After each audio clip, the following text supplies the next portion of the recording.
evening, viewers, and welcome to this edition of NTV Sports Page. I'm Curtis Morton. In our headlines, SKN girls doing well in CONCACAF qualifiers, and in our feature for this evening, Red Cross swimming camp on the way. We'll take this break and I'll be right back. Support the members of the Social Services Seniors Group with its annual fundraising luncheon for the celebration of International Month for Older Persons 2019. Place, Nevis Red Cross Building. Date, Friday 19th July 2019. Time, 11:30 to 2 p.m. Cost, only $25. The menu for the day: a choice of rice and peas, seasoned rice, cornmeal with okras, mashed breadfruit, mashed banana, and mashed potato.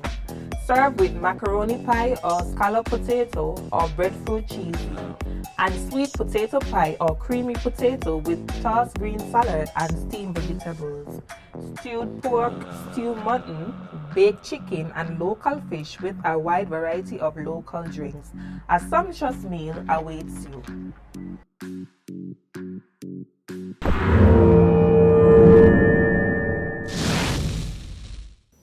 Well, I'm back and we start with football. We have some results in terms of the CONCACAF Women's Under-20 qualification matches played on the 15th July. Monday, 15th July at Warner Park Stadium in match 1, Barbados versus Anguilla. Halftime score 0-all, final score 2-0 in favor of Barbados. Scoring for Barbados, Tiana Bino in the 62nd minute, Marissa King in the 77th. The officials were Cardella Samuels of Jamaica, Jacet Kerr of Jamaica, Mimi of Suriname, and Maurice Skeet of Guyana. Diana Ferreira was the referee's assessor, and James also of the Bahamas. The GC was Juan Andres Lasala, and the MC was Gwen Salmon. In match 2, Grenada coming up against St. Kitts Nevis. Halftime score 2-1 in favor of St. Kitts Nevis. Final score 3-1 in favor of St. Kitts Nevis. Scoring for Grenada, Shiranda Chaz in the 10th minute, and scoring for St. Kitts Nevis, Zonia Marshall 2 goals in the 36th and 43rd minutes. Grenada scored an own goal in the 49th minute. The officials were Maria Mora of Costa Rica, Yvette Rodriguez of Cuba, Suel Shepherd of Suriname, and Iola Simmons of the ATG. Livingston Bailey of the Cayman Islands was the referee's assessor, and the GC was Juan Andres Lasala. The MC was Gwen Salmon. Now the cricket. Jimmy Neesham has paid tribute to his former high school cricket coach who passed away during the closing stages of the World Cup final on Sunday, when Neesham carried the New Zealand to the brink of the title. David Gordon worked at Auckland Grammar School as a teacher and cricket coach for over 25 years, with Lockie Ferguson, one of his other pupils. Neesham acknowledged the influence he had on him. He said, "Dave Gordon, my high school teacher, coach, and friend, your love of this game was infectious, especially for those of us lucky enough to play under you. How appropriate you held on until just after such a match. Hope you were proud. Thanks for everything. Rest in peace," Neesham posted on Twitter. Gordon's daughter, Leonie, said her father passed away when Neesham was batting in the Super Over, which ended up in a tie with England taking the World Cup on boundary countback. "You know, I think Jimmy Neesham had just hit that 6 and he took his last breath," she told Stuff.com. "He has a quirky sense of humor, and he was a real character, and he would have loved the fact that he did that. It was lovely, you know. He's kept in touch with Jimmy, and he's friends with Jimmy's father. He always had a soft spot for Jimmy Neesham. He was very proud of him. He would definitely be following his career." We go to break, and when I come back, we'll have our feature for this evening.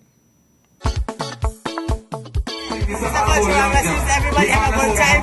We're enjoying ourselves. We're having fun. Love, passion, pride. Culturama 45. The Caribbean's greatest summer line. We are alive from July 26th to August 6th.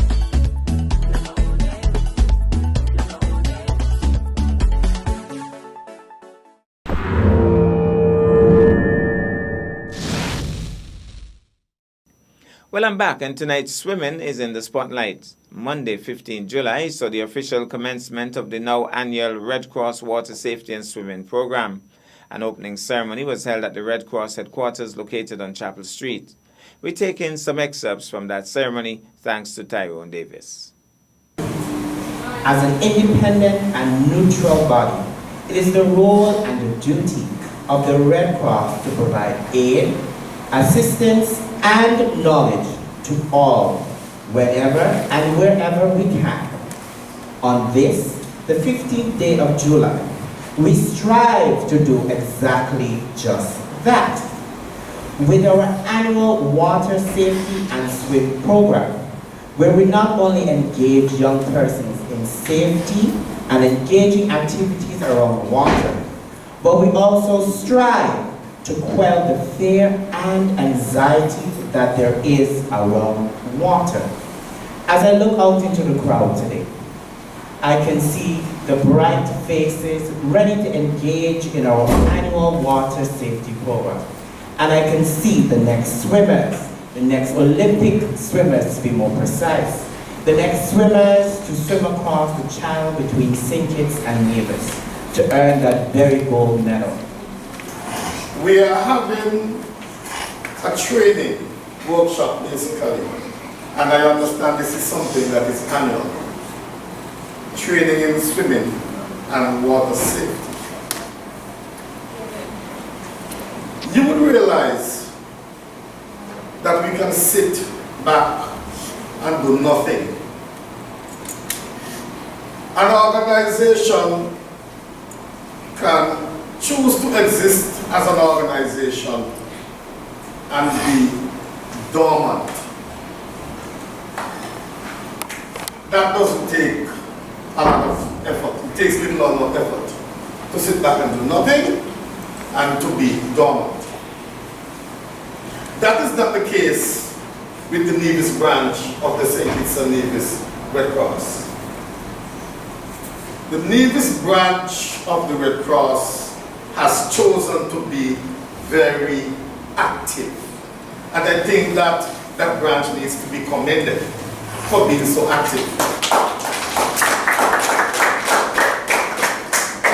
This is a very important program that it is putting on, and it does so annually. Learning to swim is a very important skill. And you would realize that you do not only learn in school, you learn elsewhere as well. School just closed on Friday, and now we are here taking basically education and training classes. And so,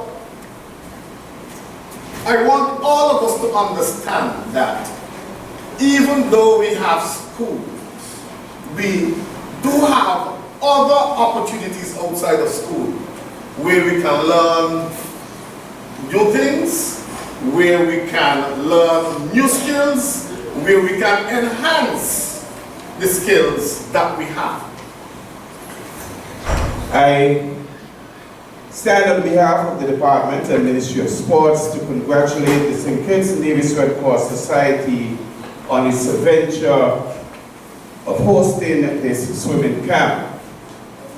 We at the Department of Sports have facilitated the promotion and registration process of this camp, and we think that the Red Cross Society have set and have been an exemplary society from since its inception. And we are pleased to partner with the Red Cross in this venture. Now, children, you are reminded to pay attention to the instructors and to take the lessons seriously. For I'm reminded by one of the Red Cross members that interacting with water, while it can be fun, it also can result in unfortunate situations, and that's why you are at the camp. So I remind you again, children, to pay attention to the instructors and take the lessons seriously. Have clean and safe fun. Children, why do you want to swim? Can anybody tell me why do you want to swim? What's that? Anybody? Why do you want to swim? Why do you want to swim?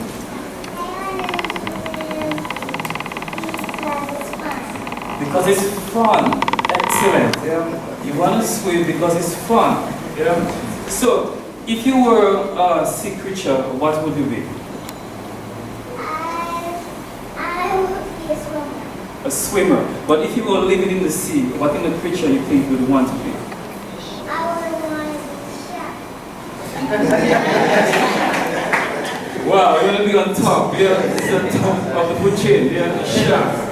Anybody else from that side? Any of the train on that side? If you were a sea creature, what would you want to be on that side? Zero. If you were a sea creature, what would you want to be? A squid. Wow. Wow.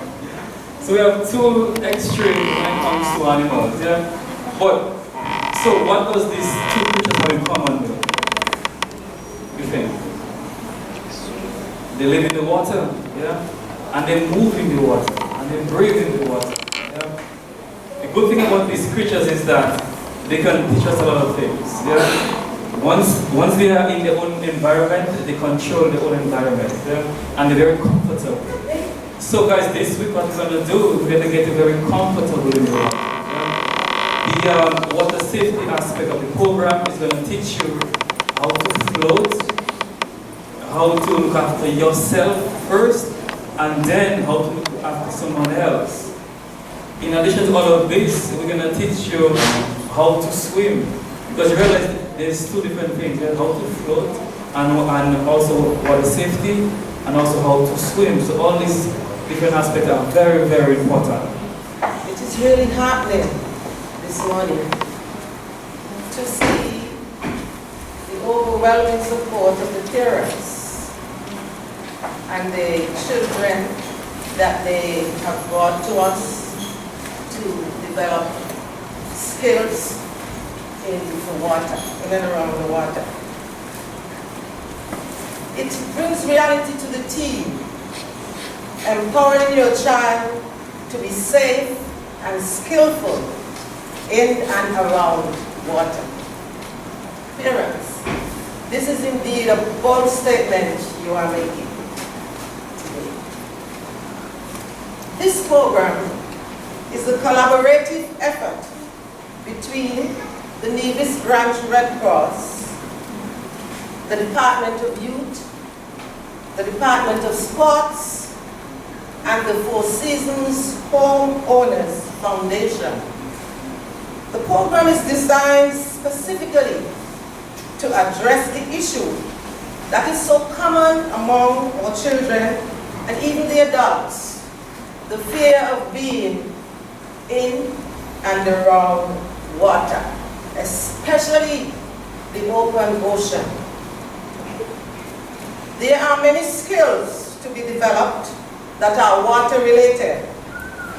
One could even develop a lucrative career. For example, the famous Olympian Michael Phelps, swimming is his career and it's his way of life. So it could become one of yours today.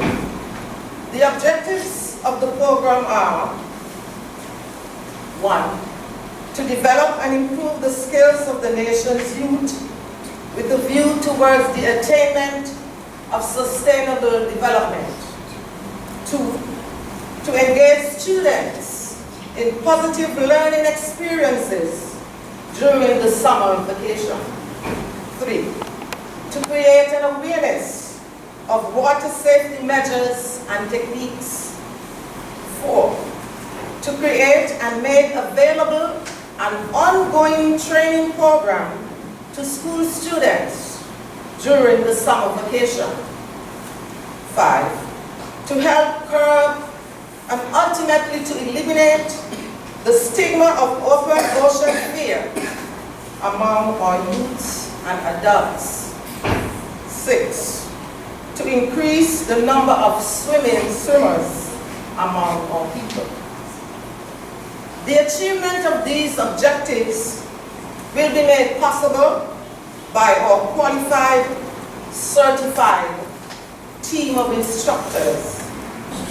I want to declare the St. Kitts Nevis Red Cross National Society Nevis Branch Swimming and Water Safety Summer Camp open around the We also joined two of the instructors at one of the swim sites for an update. We're here at one of the prestigious Four Seasons villas, and the Red Cross Summer Swim Camp has started. And we noticed that they have access to the pool here at the villa. Now, I have two of the instructors actually.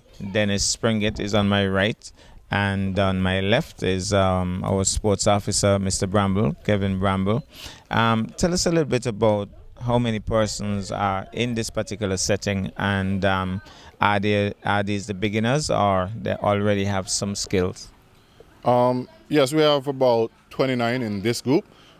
This is more of the beginner group where we mostly teach them more of the basics of swimming, so let's say floating, being more comfortable with the water. And then we have the second group at another villa training. That's the more advanced group. What's your role in this, Dennis? Because I know you're also a medical person. What's your role in this exactly? My role is a part of the Red Cross. I'm a water safety swimming instructor, and I'm also a EMT at the hospital, and I also do other things as a part of the Red Cross. So my role here is in two folds: to be here in case anything happens, and also to help in the teaching of the. Okay. And how have they been responding so far, the children? Honestly, it's been exciting today. The kids are full of energy. It's just to get them talking with each other, communicating with each other, having fun, because that's one of the things that we really try to focus on for the summer camps, to get them to know each other and mingle with each other. Even we have some of them even coaching each other. So it's a really good atmosphere so far, and I really hope it goes on for the rest of the week. What's the run of the mill on a daily basis? Because I noticed we came in there having snacks, virtually finished for the day from the pool. So when they arrive here, what time they arrive, and what happens during the course of the day, Dennis? We normally start at 9. The period runs from 9 to 2 during that period. So they normally have snack between 11 or 12:30, depending on what time the snacks comes. But yeah, it normally runs from 9 to 2. Outside of that, they're in the pool? They're in the pool. Okay. Bramble, what would you say in terms of, from a youth department's perspective, sports department perspective, the importance of such a training session? The importance of such a training session, I mean, we live on a body of water, and it's a life skill. Especially living on an island, it's a life skill for the kids and even adults as well. But to understand or to know how to swim, be comfortable around the water, and also to be able to have a future with sports as well, because I know FINA is trying to open up their doors to get more aquatics around in Nevis to be more competitive. So this is also a start towards that as well. And one of the goals would be at the end of what, 2 weeks? Is a 2-week camp? Yes, it's a 2-week camp. At the end of 2 weeks, each one of these children here should be able to swim? Definitely. That's the goal? That's definitely the goal. Not just swim, but to be more comfortable in the water, to swim, float, and understand a lot more about the safeties of the water. And Dennis, you think you're going to achieve that goal in the 2 weeks? Yes, we normally achieve it, because in 2 weeks is a good period of time for them to learn how to swim and still learn the safety of being in the water and helping how to save somebody else's life. Even if you can't swim, there's still things that you can learn to save somebody else's life. So all of these things is what we teach at these courses. Lana, tell us how you feel about the program, knowing that your son is a part of it. Well, I've waited for years for this time to come. My son has many challenges with his skin and allergies and stuff. So for years he has not been able to go near the water. I'm anxious about Thursday, I think it is, because he's allergic to everything in the sea. But I have so much confidence being here just yesterday and today because the instructors are so patient. They work with the children. They don't push them. I see so much, skills coming out that would just help the child to advance and to build that confidence so that they can get to the other level. So I'm truly excited for this opportunity and this privilege. Yesterday, it was hard for my son to do anything. And today, to see him under the water and actually float, I am ecstatic. You took pictures? I have video. Well, that's our package for this evening. I am Curtis Morton, reminding you that you can watch sports if you're not fit. But to play sports requires fitness, diligence, and sacrifice. Have a good night.